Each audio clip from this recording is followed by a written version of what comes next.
Hello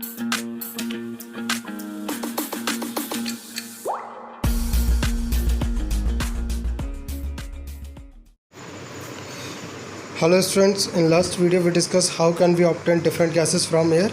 चलिए तो एक बार आप लोग देखेंगे कि हम लोग जब गैसेस की फॉर्म में, जैसे एयर में बहुत सारी गैसेस प्रेजेंट है तो उन्हें हम सेपरेट कैसे कर सकते हैं। तो आपने सबसे पहले क्या किया था, आपके जो आपने एयर ली तो उसको एयर लेके कंप्रेस किया। कंप्रेस करने के बाद उसको डिक्रीज़ करा उसका टेम्परेचर, तो वो चेंज हो गई लिक्विड फॉर्म में। आप जानते हैं अगर किसी भी सब्सटेंस की स्टेट चेंज करनी हो, मतलब गैस से अगर लिक्विड स्टेट में चेंज करना हो तो हम उसमें उसका प्रेशर इंक्रीज़ कर देंगे और टेम्परेचर उसका लो कर देंगे। तो जो गैसेस फॉर्म में एयर या गैसेस होंगी वो चेंज हो जाएंगी लिक्विड फॉर्म में। देन फिर आप यहाँ पर आप देख पा रहे हो, allow to warm up slowly in fractional distillation chamber. आपको मैंने कल फ्रैक्शनल डिस्टिलेशन चैम्बर के बारे में बताया था, तो आप फ्रैक्शनल डिस्टिलेशन चैम्बर को असेंबल्ड करके आप उसमें जो लिक्विड होगा वो ऐड कर देंगे। उसके बाद हम जब उसको हीटअप करेंगे तो अलग अलग डिफरेंट बॉइलिंग पॉइंट अलग अलग गैसेस का होता है, तो वो अलग अलग हाइट पर सेपरेट हो जाएंगी और उन्हें हम ईज़िली सेग्रीगेट कर लेंगे और सेपरेट करके अलग कर लेंगे। चलिए इसमें और आगे देखते हैं। तो कुछ क्वेश्चंस का ये चीज़ हम लोग पहले कल देख चुके हैं। कुछ ऑक्सीजन का बॉइलिंग पॉइंट देख लीजिए, इन सब के बॉइलिंग पॉइंट डिफरेंस होते हैं। तो ऑक्सीजन का -183, आर्गन का -186 डिग्री सेंटीग्रेड, नाइट्रोजन का -196 डिग्री सेंटीग्रेड। ठीक है, तो अब बात करते हैं कुछ क्वेश्चंस के बारे में। Arrange the gases present in air in increasing order of their boiling point. आपको बॉइलिंग पॉइंट के बेस पर इन गैसेस को अरेंज करना था।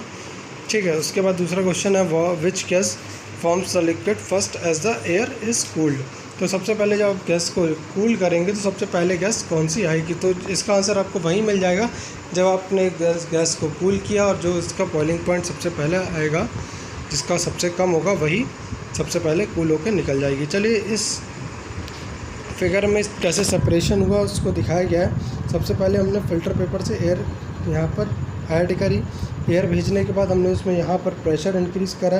प्रेशर इंक्रीज़ होने से और यहाँ पर हमने हॉट एयर प्रोवाइड किया, मतलब प्रेशर इंक्रीज़ है और टेम्परेचर ज़्यादा था क्योंकि तब हमने कंडेंसर का यूज़ नहीं किया था। फिर हम कंडेंसर का यूज़ करके जो फ्रीजिंग कोल्ड वाटर है वो प्रोवाइड कर देंगे। ठीक है, जिससे कि गैस हमारी क्या हो जाएगी, कूल हो जाएगी। कूल होकर लिक्विड फॉर्म में यहाँ पर आप देख पा रहे हैं चेंज हो गई। ठीक है, यहाँ पर आपने फिल्ट्रेशन डिस्टिलेशन का यूज़ करा है, फ्रैक्शनल डिस्टिलेशन का।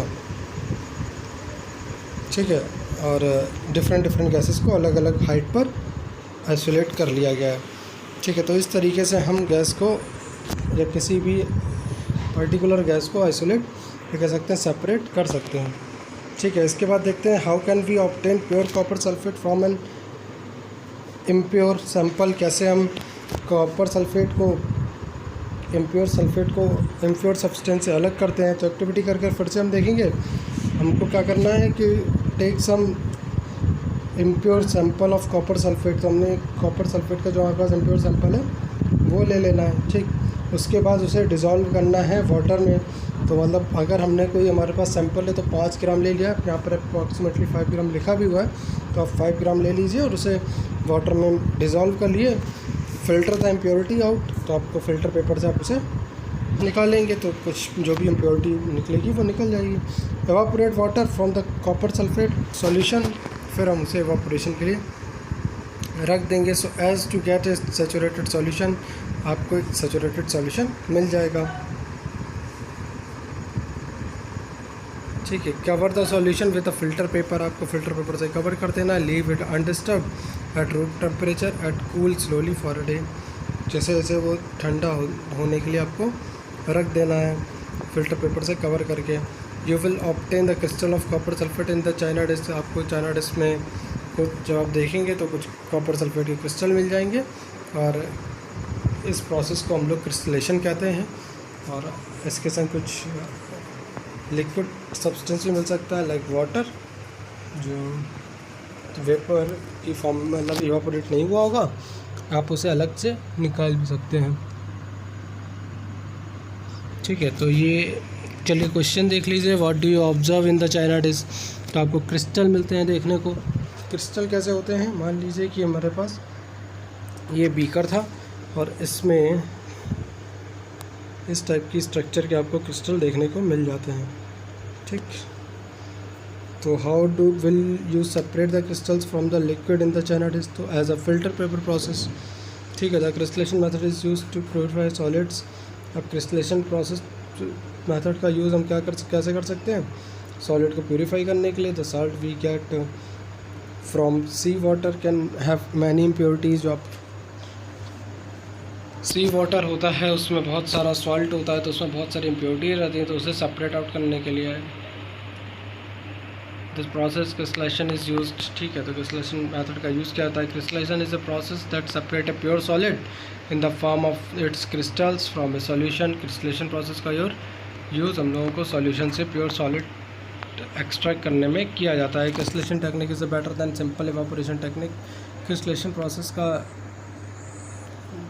अच्छी मानी गई इवापोरेशन टेक्निक से सम सॉलिड्स डिकम्पोज और some like sugar may be get charred on heating to dryness. अगर आप जैसे कुछ इसलिए अच्छी मानी गई है तो उसके पीछे दो रीज़न यहाँ पर बताए गए हैं कि जो हमारा सॉलिड है वो डिकम्पोज नहीं होता हीट करने पर, ठीक है, इवापोरेशन की वजह से। और जो हमारा शुगर है मैं charred on heating to dryness.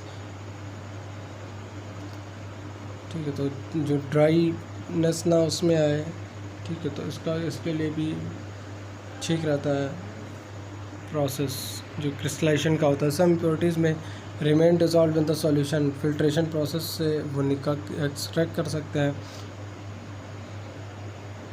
और इवापोरेशन प्रोसेस से जो निकालेंगे तो जो क्रिस्टलेशन कंटेमिनेटेड मिलेगा वो सॉलिड फॉर्म में मिलेगा, और अदरवाइज़ हमें लिक्विड फॉर्म में मिलता है, हम उसे फ़िल्टर कर लेते हैं ईजिली। एप्लीकेशंस देख लीजिए। Purification of salt that we get from sea water, separation of crystals of alum from pure sample. ये तो क्रिस्टलेशन के फ़ायदे हैं कि आप साल्ट को सी वाटर से प्योरीफाई साल्ट निकाल सकते हो। Separation of crystals of alum, आप फिटकरी को सेपरेट करके अलग कर सकते हो इम्प्योर सैंपल से। Thus by choosing one of the above method according to the nature of the component of a mixture we get a pure substance। और इनमें से कोई भी आप मेथड चूज़ करके कंपोनेंट मिक्सचर से प्योर सब्सटेंस एक्सट्रैक्ट कर सकते हो। Which with advancement in technology many more methods of separation techniques has been devise. आज के टाइम पर आप देख लो जिस हिसाब से टेक्नोलॉजी का एडवांसमेंट हो रहा है, तो और बहुत सारे तरीके भी निकाले जा चुके हैं। In cities drinking water is supplied from water works.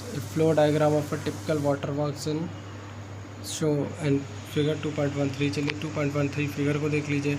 इस तरीके से हम वाटर वर्क्स को वाटर प्योरीफाई करके लोगों तक पहुंचाते हैं। तो यहाँ पर हमारे पास होता है रिजर्वर टैंक। रिजर्वर टैंक में उसके बाद होता है सेडिमेंटेशन टैंक। सेडिमेंटेशन टैंक में क्या होता है कि हमारे पास जो इम्प्योरिटीज़ होती हैं हैवी, या कह सकते हैं कि जो लार्ज अमाउंट ऑफ एटम्स की फॉर्म में अगर इम्प्योरिटीज़ होती हैं तो उसे हम सेपरेट आउट कर लेते हैं। उसके बाद दोबारा एक लोडिंग टैंक होता है। लोडिंग टैंक में भी यहाँ पर जो उसके बाद अगर कुछ इम्प्योरिटीज़ जो सेटल्ड हो सकती हैं सरफेस पर, तो उस थोड़ी देर तक उसमें रहने देता है, जिससे कि जो बची कुछ इम्प्योरिटीज़ हैं वो भी निकल जाए। देन फिर हम लोग उसे फ़िल्ट्रेशन टैंक में डालेंगे। फ़िल्ट्रेशन टैंक में आप देख पा रहे हैं वाटर होता है, फाइन सैंड होते हैं, ग्रेवल होता है, तो इनसे होकर हमारा वाटर गुजरता है। उसके बाद एक प्रोसेस होती है क्लोरीनेशन की। क्लोरीनेशन में क्लोरीन की हेल्प से हम लोग बैक्टीरिया उसको किल कर देते हैं और घर तक इस अप्लाई को पहुंचा देते हैं। ठीक है, तो ये आपने कैसे वाटर प्योरीफिकेशन होता है वाटर वर्क्स में, आपको इससे समझ में आ जाएगा। ठीक है, तो इसके बाद हम लोग देखेंगे सेपरेशन की टेक्निक सारी यहाँ पर ख़त्म होती है। इसके बाद हम देखेंगे physical and chemical changes next video में। Thank you class.